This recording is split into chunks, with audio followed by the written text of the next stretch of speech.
Assalomu alaykum, hurmatli tomoshabinlar. Bugungi mavzu juda muhim. Pensiya islohoti. Pensiyalar qanday oshadi? Kimga foyda bo'ladi? Kim esa hujjatlarni hozirdan tekshirtirib qo'ymasa keyin afsuslanishi mumkin. Men bugun sizga oddiy, tushunarli tilda tushuntirib beraman. Eski tartibda nimalar muammo bo'lgan? Hozir nimalar o'zgarmoqda? Pensiya miqdoriga qaysi omillar ta'sir qiladi va eng muhimi, pensionerlar va pensiyaga chiqishga yaqin fuqarolar hozir nima qilishi kerak? Bu ma'lumot har bir oilaga tegishli. Chunki har bir xonadonda pensioner bor yoki yaqin yillarda pensiyaga chiqadigan inson bor.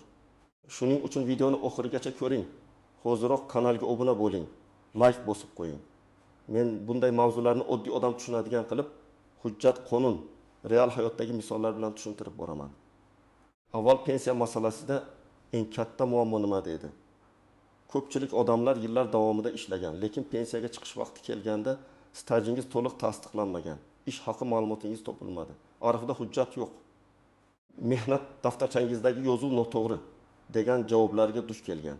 Natijada odam real hayotda 3000 yil ishlagan bo'lsa ham hujjatda 22 yil chiqib qolgan. Bu esa pensiya miqdoriga bevosita ta'sir qilgan. Ikkinchi muammo shuki, ko'pchilik faqat pensiya yoshiga yetdim, endi menga pensiya tayinlanadi deb o'ylaydi. Aslida pensiya miqdori faqat yoshga bog'liq emas. U bir nechta omilga bog'liq: ish staji, rasmiy ish haqi, sug'urta badallari yoki ijtimoiy soliq to'langan davrlar, imtiyozli davrlar, bola parvarishi, harbiy xizmat, ayrim og'ir sharoitdagi ishlar, nogironlik yoki boquvchisini yo'qotish kabi holatlar. Shu sababli bir xil yoshdagi ikki insonning pensiyasi butunlay boshqa bo'lishi mumkin. Hozir pensiya tizimida asosiy yo'nalish shundan iboratki, pensiyalarni hisoblashda adolat, ochiqlik va elektron ma'lumotlarga tayangan tartib kuchaymoqda. Ya'ni davlat organlari odamdan qog'oz ko'tarib yurishni kamaytirishga harakat qiladi. Lekin bu endi hech narsa qilmasangiz ham bo'ladi degani emas. Aksincha, aynan o'tish davrida har bir fuqaro o'z ma'lumotlarini tekshirtirib olishi kerak. Chunki elektron bazada ham eski yillardagi ma'lumotlar to'liq bo'lmasligi mumkin. Endi asosiy savolga o'tamiz. Pensiyalar qanday oshadi? Pensiya oshishi odatda 3 yo'l bilan yuz beradi. Birinchisi umumiy indeksatsiya. Bu davlat tomonidan pensiyalar, nafaqalar va ayrim ijtimoiy to'lovlar miqdorini oshirish haqida qaror qabul qilinganda bo'ladi. Masalan, inflyatsiya. Narx-navoning oshishi aholining ijtimoiy himoyasini kuchaytirish zarurati hisobga olinadi. Bunday holatda pensioner alohida ariza yozmasa ham, uning pensiyasi belgilangan tartibda qayta hisoblanadi. Ya'ni, agar davlat pensiyalarni ma'lum foizga oshirsa, ko'pchilik pensionerlarga bu avtomatik tatbiq etiladi. Ikkinchisi, individual qayta hisoblash. Bu juda muhim. Ba'zi pensionerlarning pensiyasi umumiy oshirishdan tashqari, o'z hujjatlari qayta ko'rib chiqilganda ham oshishi mumkin. Masalan, odam pensiyaga chiqqan paytda 25 yil staj tasdiqlangan, keyin arxivdan yana 5 yil ishlagani haqida hujjat topildi. Shunda pensiya qayta hisoblanishi mumkin. Yoki ilgari hisobga olinmagan ish haqi davrlari tasdiqlansa, o'rtacha ish haqi ko'rsatkichi o'zgaradi. Bu ham pensiyaga ta'sir qiladi. Uchinchisi, tizimdagi islohotlar natijasida pensiya hisoblash formulasidagi ayrim yondashuvlar o'zgarishi mumkin. Masalan, minimal pensiya, bazaviy miqdorlar, ayrim qo'shimchalar, imtiyozli toifalar bo'yicha ustamalar, yolg'iz keksalar, nogironligi bo'lgan shaxslar yoki alohida mehnat sharoitida ishlaganlar uchun qo'shimcha kafolatlar ko'rib chiqilishi mumkin. Men bu yerda bitta narsani alohida aytaman. Pensiya islohoti deganda hamma bir xil miqdorda bo'yib ketadi degan noto'g'ri tasavvur bo'lmasligi kerak. Islohotning maqsadi odatda tizim barqaror, adolatli va aniq qilishdir. Birinchi navbatda pensiyaga chiqishiga 23 yil qolgan fuqarolar juda hushyor bo'lishi kerak. Masalan, erkak kishi pensiya yoshiga yaqinlashyapti. U 30 yil ishlagan deb o'ylaydi. Lekin mehnat daftarchasida bir korxonaning muhri xira bir joyda buyruq raqami yozilmagan, yana bir davrda korxona nomi o'zgargan. Agar u bularni pensiya tayinlash vaqtida aniqlasa, asab vaqt va pul ketadi. Eng to'g'ri yo'l hozirdan tuman pensiya bo'limiga yoki tegishli davlat xizmatlari orqali murojaat qilib, staj va ma'lumotlarni tekshirtirish. Ikkinchi toifa, 1990 yillar va 2000 yillar boshida turli korxonalarda ishlagan fuqarolar. Chunki o'sha davrlarda ko'plab korxonalar yopilgan, nomi o'zgargan, arxiv hujjatlari boshqa joyga topshirilgan yoki ba'zan umuman tartibsiz saqlangan. Masalan, ayol kishi 1994 yildan 2000 yilgacha tikuv fabrikasida ishlagan. Bugun fabrika yo'q. Mehnat daftarchasida yozuv bor, lekin ish haqi ma'lumotnomasi kerak bo'lib qolishi mumkin. Bunday vaziyatda arxivga murojaat qilish, korxonaning huquqiy vorisini aniqlash, tuman yoki viloyat arxivlaridan ma'lumot so'rash zarur bo'ladi. Uchinchi toifa rasmiy ishlamagan yoki uzoq yillar og'zaki kelishuv asosida ishlaganlar. Men buni juda ko'p ko'raman. Odam bozorda 5 yil ishlagan, ustachilik qilgan, uy qurilishida yurgan, lekin rasmiy ish shartnomasi bo'lmagan. Afsuski pensiya tizimi og'zaki gapga emas, hujjatga qaraydi. Hamma biladi. Men ishlaganman degan gap pensiya hisobida yetarli bo'lmaydi. Agar ijtimoiy soliq to'lanmagan bo'lsa, staj sifati tan olinmasligi mumkin. Shuning uchun hozir ishlayotgan yoshlar ham, o'rta yoshdagilar ham rasmiy ishlashning ahamiyatini tushunishi shart. 4-toifa chet elda ishlagan fuqarolar. Bu yerda masala ancha murakkab. Agar fuqaro chet elda rasmiy ishlagan bo'lsa, o'sha davlat bilan ijtimoiy ta'minot bo'yicha kelishuvlar, to'langan badallar va tasdiqlovchi hujjatlar muhim ahamiyatga ega. Lekin chet elda norasmiy ishlab kelgan inson, men 10 yil Rossiyada ishladim desa, bu avtomatik ravishda O'zbekistonda pensiya stajiga qo'shilib ketmaydi. Har bir holat alohida tekshiriladi. Birinchi misol, Hasan aka 62 yoshga kirdi, 35 ishlaganman deb pensiyaga murojaat qildi. Tekshiruvda 28 yil staj tasdiqlandi. Sabab 7 yil ishlagan qurilish tashkiloti yopilgan, arxiv hujjatlari topilmagan. Agar Hasan aka 2 yil oldin harakat qilganda, o'sha davrdagi buyruq nusxalari, ish haqi vedomotlari, arxiv ma'lumotlari topilishi mumkin edi. Natijada pensiyasi yuqoriroq chiqardi. Bu yerda xulosa shuki, pensiya kuni kelganda emas, undan oldin tayyorgarlik ko'rish kerak. Ikkinchi misol, Muhabbat opa 3 yil maktabda ishlagan. Uning mehnat daftarchasi toza, ish staji aniq. Ish haqi rasmiy. Pensiyaga chiqqanda hisob-kitobda muammo kam bo'ladi. Chunki davlat muassasasida ishlagan, oyliklari rasmiy yuritilgan, arxiv tizimi nisbatan tartibli. Bunday fuqarolar ko'proq xotirjam bo'lishi mumkin. Lekin baribir tekshirtirib qo'yish zarar qilmaydi. Chunki bitta noto'g'ri sana ham pensiya miqdoriga ta'sir qilishi mumkin. Uchinchi misol, Dilshod aka 20 yil rasmiy ishlagan, keyin 12 yil taksichilik qilgan. Agar taksichilik davrida o'zi band qilgan shaxs sifatida ro'yxatdan o'tmagan, soliq yoki tegishli to'lovlarni qilmagan bo'lsa, bu davr pensiya uchun to'liq staj bo'lib kirmasligi mumkin. Natijada u men 32 yil mehnat qildim deydi. Tizim esa tasdiqlangan staj 20 yil deydi. Mana shu farq pensiya summasini kamaytiradi. 4-misol. Nodir opa 3 farzand tarbiyalagan. Ayrim davrlarda bola parvarishi bilan uyda bo'lgan. Ko'pchilik ayollar uyda o'tirgan yillarim butunlay yo'qoladim deb xavotir qiladi. Qonunchilikda ayrim bola parvarishi davrlarini stajga qo'shish bo'yicha normalar mavjud bo'lishi mumkin. Lekin bu ham hujjatga bog'liq. Farzandlarning tug'ilganlik guvohnomalari, nikoh hujjatlari, ish faoliyati davrlari, dekret va ta'til buyruqlari talab qilinishi mumkin. Shuning uchun ayollar alohida e'tiborli bo'lishi kerak. Pensiyani oshiradigan eng kuchli omillardan biri rasmiy ish haqi. Ko'pchilik faqat staj haqida o'ylaydi. Lekin ish haqi ham juda muhim. Agar 2 kishi 30 yildan ishlagan bo'lsa, lekin birinchisining rasmiy oyligi past ko'rsatilgan, ikkinchisiniki to'liq ko'rsatilgan bo'lsa, pensiya miqdorida farq bo'ladi. Shu sababli konvertda oylik olish kelajakdagi pensiyaga zarar qiladi. Bugun qo'lga ko'proq pul olayotgandek tuyuladi, lekin ertaga pensiyada rasmiy oylik past bo'lgani uchun kamroq miqdor chiqishi mumkin. Ikkinchi omil to'liq va uzluksiz staj. Albatta, hayotda hamma ham uzluksiz ishlay olmaydi. Bola tarbiyasi, kasallik, ishsizlik, ko'chish, korxona yopilishi bo'ladi. Lekin imkon qadar rasmiy bandlikni saqlash kerak. Agar odam yakka tartibdagi tadbirkor bo'lsa, o'zini o'zi band qilgan bo'lsa yoki boshqa shaklda ishlasa, belgilangan to'lovlarni vaqtida qilish kerak. Chunki bu to'lovlar keyinchalik pensiya huquqini shakllantirishda muhim bo'ladi. Uchinchi omil hujjatlarning aniqligi.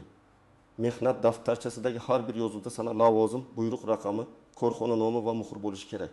Agar ism familiyada farq bo'lsa, masalan, pasportda Abdullayeva, eski hujjatda Abdullayeva yozilgan bo'lsa, bu ham savol tug'dirishi mumkin.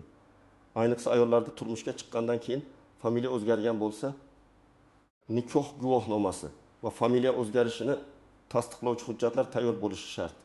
Agar siz butun umr rasmiy ishlagan bo'lsangiz, ish beruvchingiz to'lovlarni vaqtida qilgan bo'lsa, elektron mehnat tizimida ma'lumotlaringiz ko'rinib turgan bo'lsa, mehnat daftarchangiz to'g'ri yuritilgan bo'lsa, sizda xavotir nisbatan kam. Masalan, davlat tashkilotlari, yirik banklar, ta'lim va tibbiyot muassasalari, yirik sanoat korxonalarida rasmiy ishlagan insonlarda hujjat topish osonroq bo'ladi. Lekin men baribir butunlay beparvo bo'ling demayman. Chunki tizimda xatolik bo'lishi mumkin. Xodim noto'g'ri kiritgan bo'lishi mumkin. Eski davrdagi ma'lumot elektron bazaga tushmagan bo'lishi mumkin. Eng katta nozik jihat shuki, pensiya masalasida qo'shnimga shunday bo'lgan. Menga ham shunday bo'ladi degan yondashuv noto'g'ri. Har bir odamning mehnat yo'li alohida. Bir odamning harbiy xizmati bor, boshqasida yo'q. Bir ayolda bola parvarishi davri bor, boshqasida ish uzluksiz. Kimdir imtiyozli sharoitda ishlagan, kimdir oddiy ishda. Kimdir nogironligi bo'lgan farzandni parvarish qilgan bo'lishi mumkin. Shuning uchun aniq hisob-kitob faqat hujjatlar asosida qilinadi. Yana bir tuzoq.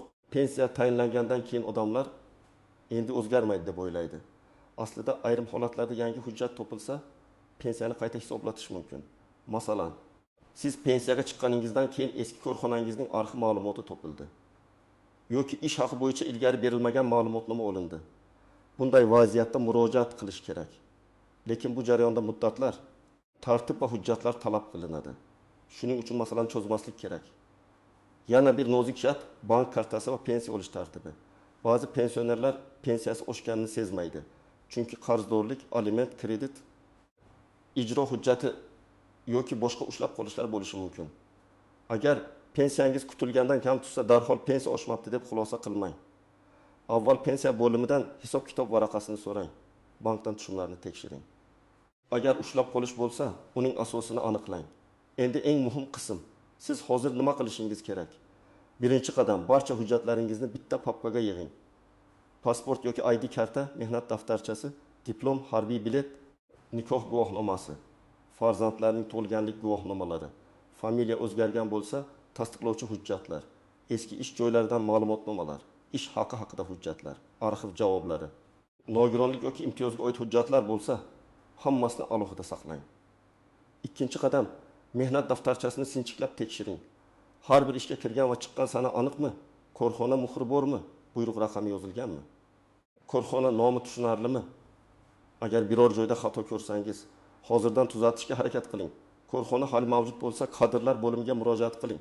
Korxona yopilgan bo'lsa, arxivga murojaat qiling. Arxivga murojaatda aniq yozing. Qaysi yillarda, qaysi korxonada, qaysi lavozimda ishlagansiz, qanday ma'lumot kerak?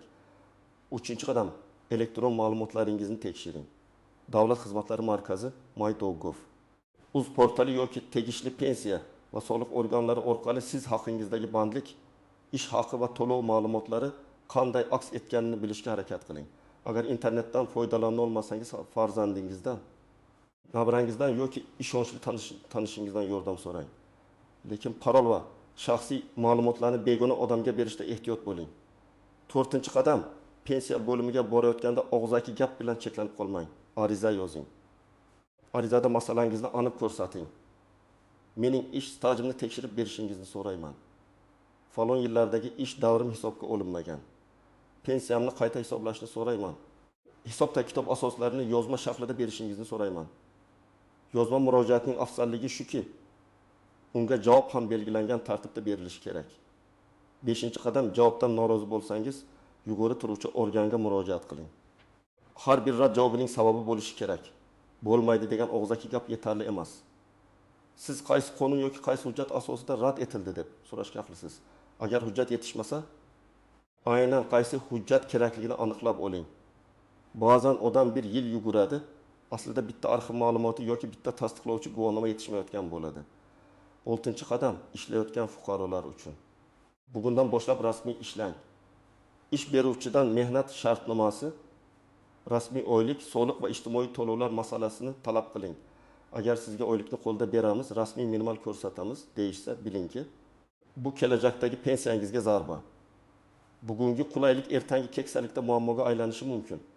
7-qadam, pensioner bo'lib turganlar uchun pensiyangiz oshirilgandan keyin summani tekshiring.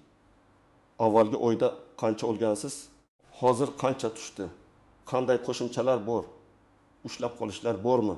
Shularni bilib oling. Agar tushunarsiz farq bo'lsa, pensiya bo'limidan izoh so'rang. Men ko'p hollarda shuni ko'raman. Odamlar tushunmagani uchun xavotir qiladi. Lekin hisob-kitobni ko'rsa hammasi oydinlashadi. Men ekspert sifatida Shuni aytaman. Pensiya islohoti faqat pensiya miqdorini oshirish haqidagi gap emas. Bu butun tizimni kelajak uchun barqaror qilish masalasi. Aholi qarib bormoqda. Umr ko'rish davomiyligi oshmoqda. Ishlayotganlar va pensionerlar nisbati o'zgarib bormoqda. Agar tizim aniq va adolatli bo'lmasa, bir tomonda byudjetga bosim kuchayadi. Ikkinchi tomonda pensionerlar yetarli daromadsiz qoladi. Shuning uchun rasmiy bandlikni kengaytirish, elektron hisobni kuchaytirish, yashirin iqtisodiyotni kamaytirish, pensiya tayinlashda inson omilini qisqartirish juda muhim. Oddiy qilib aytganda, kim ko'proq rasmiy ishlasa, kimning staji va oyligi to'liq ko'rinsa, kim hujjatlarni tartibli yuritsa, o'sha odam pensiya masalasida kuchliroq himoyalangan bo'ladi. Kim norasmiy ishlasa, hujjatlarni yo'qotsa, ish haqi qog'ozda kam, qo'lda ko'p bo'lsa, keyinchalik pensiya hisobida muammo ko'rishi mumkin. Hurmatli tomoshabinlar, bugungi mavzuning asosiy xulosasi shunday. Pensiya oshishi faqat umumiy qaror bilan emas, sizning shaxsiy hujjatlaringiz, stajingiz, rasmiy ish haqingiz va vaqtida qilgan murojaatingiz bilan ham bog'liq. Pensiyaga chiqqanlar pensiya hisob kitobini tekshirtirsin. Pensiyaga yaqinlashayotganlar hujjatlarini hozirdan tayyorlasin. Hali yosh bo'lganlar esa rasmiy ishlash va to'lovlarni vaqtida qilish kelajakdagi keksalik kafolati ekanini unutmasin. Agar sizda pensiya miqdori, staj, arxiv hujjati yoki qayta hisoblash bo'yicha savol bo'lsa, izohlarda yozib qoldiring. Sizning fikringiz ham muhim. Pensiya islohoti oddiy odamlarga qanday ta'sir qiladi deb o'ylaysiz? Videoga like bosing, kanalga obuna bo'ling va yaqinlaringizga ham yuboring. Chunki bitta to'g'ri ma'lumot butun oilaning pensiya masalasidagi muammosini hal qilib berishi mumkin.